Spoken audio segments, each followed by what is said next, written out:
喂，你知唔知依家啲羅定仔中意啲咩車啊？唔知啊，就係啲豐田、本田啊，仲有啲傳祺啊嘛。你知唔知點解？唔知啊，主要都係中意廣汽咁而且大家都想成為呢個傳祺呢個世界嘅主宰。咁你知唔知依家買呢個傳祺有啲咩優惠啊？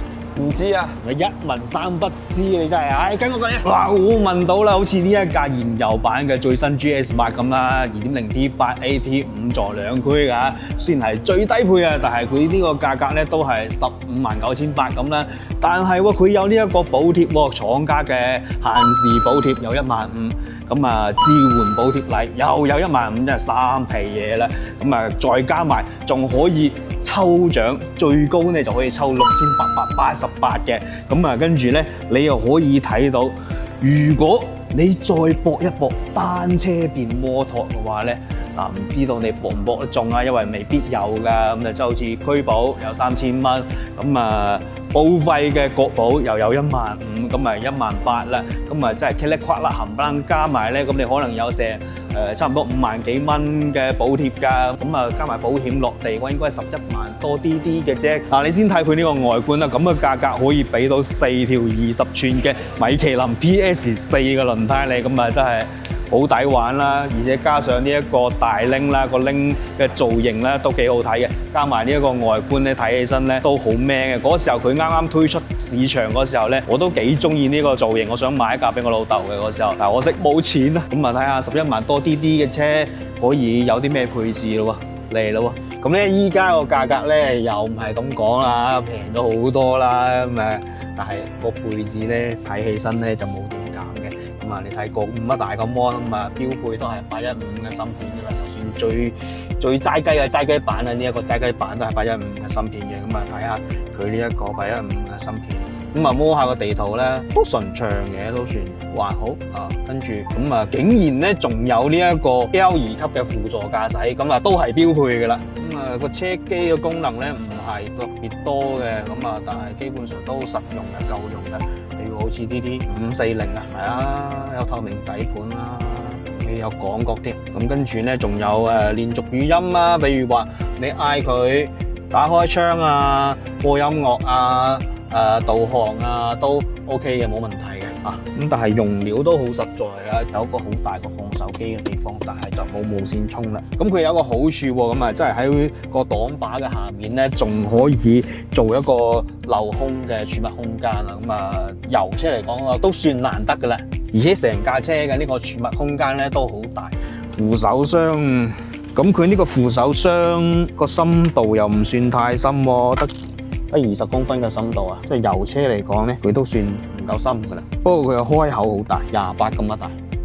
化妝鏡、主副駕嘅座椅都係電動喎，個儀表都超級大，哇！整個咁鬼死大儀表。不過佢儀表係大咗啲，不過就方向盤都大咗，就唔會擋到。嗱咁啊，由於佢係一個7座版變5座版啦，咁所以佢嘅呢個5座版嘅後排空間咧係非常之大嘅。咁啊，想點樣翹腿就點樣翹腿嘅。咁啊，頭部空間我都唔想量啦，反正就2個半3個拳頭都係冇問題嘅。咁啊，腿部空間嘅話係前面係我嘅位置，1、2、3，咁啊有3隻拳頭咁啦。咁啊個坐墊咧感覺就唔係好 Q 彈啦，偏硬啲啲啊。咁啊可以睇下佢有幾長啦，個坐墊嘅長度都有540毫米喎。咁佢嘅寬度咧係超過1.5米㗎，我睇下係咪有1.5米先嚇。從呢一度開始啊，嗱啱啱好啊。我量到就差唔多就咁樣啦。咁啊，佢呢個靠背咧可以有131度嘅角度調節嘅，有8檔嘅卡位㗎，啊，好大嘅個傾斜度，所以咧你係可以坐得好攤屍嘅。咁我哋依家就再去後排睇睇啦。喂，我冇諗到咧，佢呢個手動嘅一鍵放倒都幾牛逼嘅。都幾牛逼嘅，幾方便嚇。唔係全平嘅，有啲斜斜地，但係都已經足夠平啦。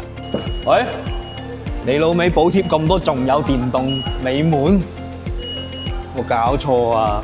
嗱，都係因為7座啊，7座車嘅原因，7座變5座個行李箱空間都係超大。佢連個7座嘅嗰個杯托都仲喺呢度嚟依家。咁啊，有個下層空間啦。雙下沉空間喎佢啊！嗱呢度係一個工具箱啊，即係啲補胎工具啊，同埋拖車鈎啊呢啲咁嘅工具箱啊，擺喺呢度啦。咁啊呢個係細嘅工具箱。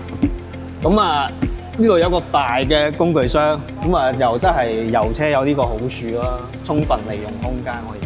嗱咁啊睇下個深度有幾深啦。嗱有1.1米啊，咁啊如果咧將後排放倒嘅話咧，佢可拓展嘅容積咧大概係有1859升嘅。即係咧我估唔到咧優惠咗咁多之後咧，佢入面個配置咧都冇減到嘅，而且咧該用嘅料咧都好紮實嘅，加上佢本身就係呢一個10階嘅車身啦，咁啊主被動安全啦好足夠啊！嗱加埋呢個補貼之後咧，我諗都可以同啲羅定老鄉咧有所交代㗎啦。咁我哋下期節目再見啦，拜拜！